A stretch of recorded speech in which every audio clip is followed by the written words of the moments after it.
Allez, c'est parti pour le débrief de la session. Alors, à 15h, à 14h, alors aujourd'hui on l'a fait à 14h15. Et en gros, on a fait le brief, on était ici. Donc on voit qu'on a la YVL qui est là, le POC là-haut avec la VH. On est dans notre fameuse zone là, de support là, qui tenait là, depuis plusieurs semaines. Donc aujourd'hui, ce matin, ça a passé. Chut, hop, on revient ici. Donc, dans le brief, qu'est-ce qu'on s'est dit? On s'est dit que tant que le marché reste sous les YVL, on cherche des shorts. Et si on casse les YVL avec volume, momentum et du carburant, et qu'on a des setups d'achat là-dedans, eh ben on va chercher, on pourrait aller chercher potentiellement le YPOC. Et si ça descend, si on descend, potentiellement on est toujours dans cette zone de support et on a les plus bas, les plus bas qui sont, on est dessus là.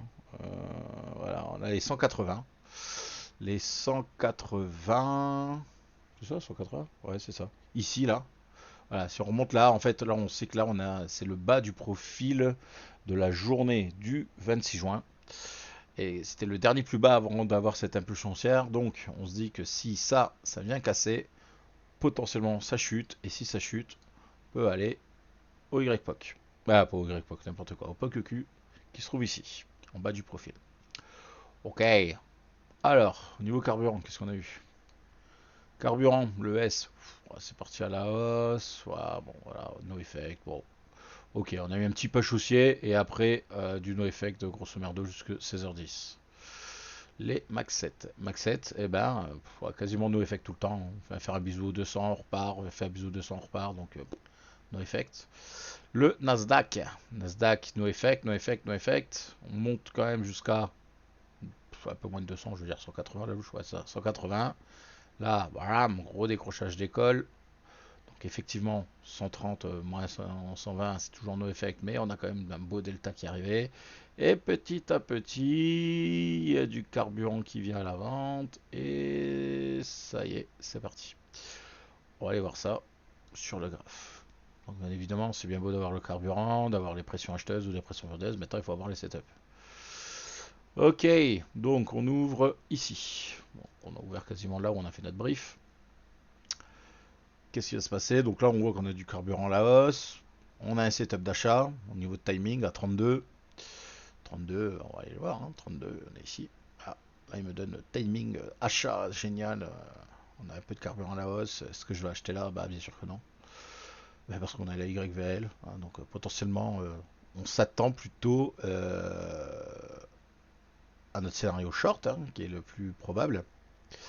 Et on s'attend à une notionnelle qui se pète la figure, comment dire, des setups de vente, tout ça, voilà, acheter juste en dessous de la YVL, c'est quand même couillu le caribou.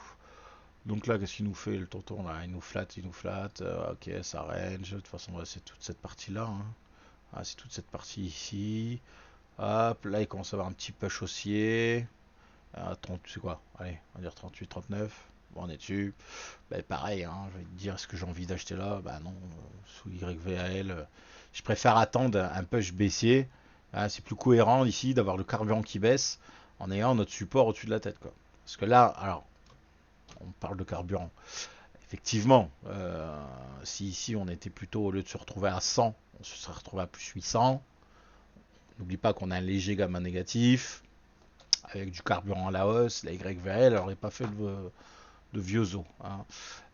Là, on est no effect et on a un peu de carburant à la hausse. Donc, voilà, il faut quand même. Il y a carburant et carburant. C'est vrai qu'il est haussier, mais il est pas. Il est no effect. Ça veut dire no effect, il n'y a pas d'effet, quoi. Donc, on se détend, on part pas à l'achat comme des bourrins, même si. Il aurait pu faire un truc sympa, mais bon, trop risqué à prendre ce truc-là. Là, voilà, ok, bon, on passe la VAL, on est en train de créer du volume, patati patata, et on le voit de toute façon, il est ici. Euh, donc là, à partir de 41, déjà, on est plutôt canal baissier, ok, donc ici, plutôt canal baissier. Donc on peut se dire, pas grave, ça peut être un pullback, si lui suit à 41, voilà. Donc là, bon, ce petit canal baissier, ouais, c'est même pas canal, c'est un flat divergent.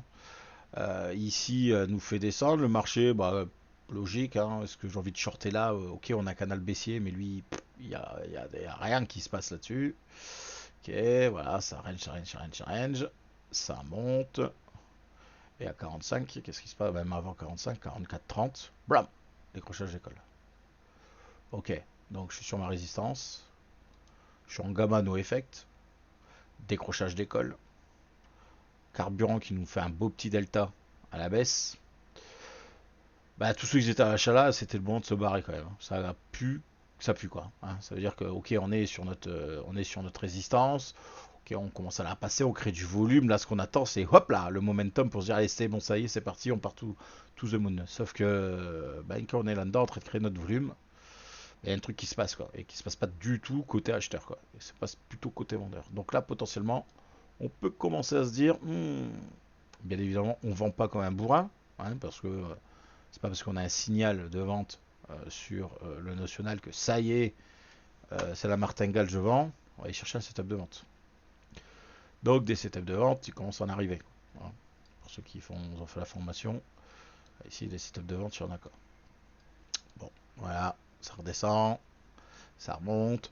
Donc là, on est dans cette phase-là, et puis on voit qu'après, ça va ranger, ça part. Donc en grosso merdo, ça va ranger jusqu'à 59. Allez, on y va. On voit que voilà, ça range là-dedans. Et qu'est-ce qui range là-dedans? Ben, on voit qu'on n'arrive pas à faire de plus haut, et on n'arrive pas à faire de plus bas. À chaque fois, soit c'est la YVL qui nous bloque, soit on a la VWAP qui nous bloque. Donc on voit qu'on est pris en sandwich là-dedans. Mais dans ce sandwich-là, qu'est-ce qui se passe? Ben, c'est qu'on a que des setups de vente, de timing, on a que du notional qui descend. Donc si dans ce range je devais choisir une position, ben, je vous la donne en 1000, c'est être vendeur quoi. D'accord? C'est pas du tout être acheteur. Si on regarde ne serait-ce que le graphe, on pourrait se dire, bah on sait pas. On pourrait même se dire on est au-dessus des VWAP, donc on a vu d'acheter, on a cassé la VAL, la YVL, ça rebondit, voilà, on est en train de créer du volume et on attend le décollage. Sauf que grâce aux options, bah, là on se rend bien compte que le décollage il est pas près d'arriver quoi. Parce que bah, il y a eu notre décrochage, ça range et ça continue à descendre. Et ici sur notre timing, bah, en fait on a que des setups de vente.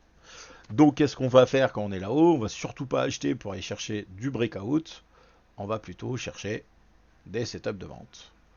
Jusqu'au moment où on va passer en gamma effet 1, 2, 3, en gamma effect négatif. Pour faire quoi? Ben, pour aller chercher voilà, notre impulsion baissière. Puis après, bon, bah, là, on voit le canal qui remonte. Ok. Bon, bah, là, on se dit, bon, bah, on revient sur notre fameux support. En plus, la VWAP daily. Ah, ouais, global. On arrive dessus, hein, donc si on short, on sait qu'ici, il y a notre support avec les bas du 26, là. On a la VWAP. Et là-dessus, qu'est-ce qui se passe? Eh ben, on commence à reprendre du carburant à la hausse. À ce moment-là, on commence à avoir du canal haussier. On commence à avoir du flat divergent. Ça fait bouger mon 1 heure. Est-ce qu'à partir de 10, hein, 10 c'est là, est-ce que là je continue à shorter? Un truc qui se passe quoi. On arrive sur les supports et comme tout à l'heure en haut, hein, ça passe pas dans le bon sens quoi, hein. On a plutôt des setups d'achat, on a le notional qui remonte, donc on reprend du delta, hein. Hein, on n'est pas en gamma effect no effect là, hein. On passe de moins 400, on remonte jusqu'à 0. Donc potentiellement là, qu'est-ce qui pourrait se passer? Bah, en tout cas, peu probable une impulsion baissière, vu qu'on a du carburant qui revient à la hausse et qu'on est sur un support.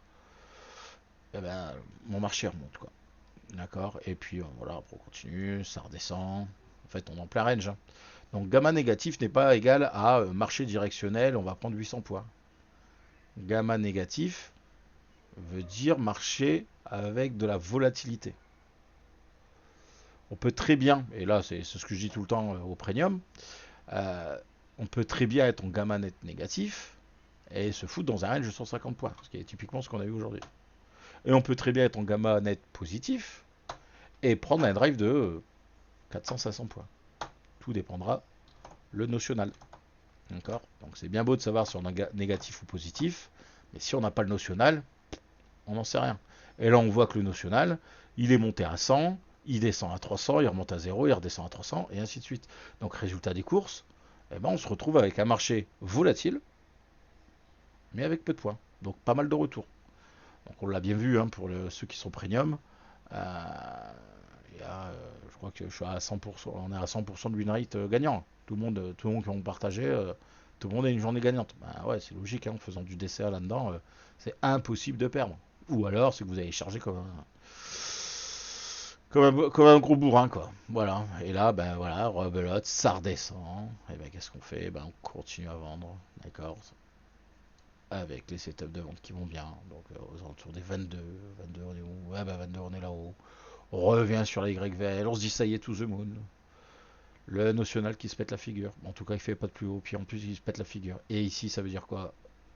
Canal baissier, flat divergent baissier, setup de vente. Ce setup de vente influe mon 1 heure, donc potentiellement reversal. Est-ce que je cherche des achats là-haut?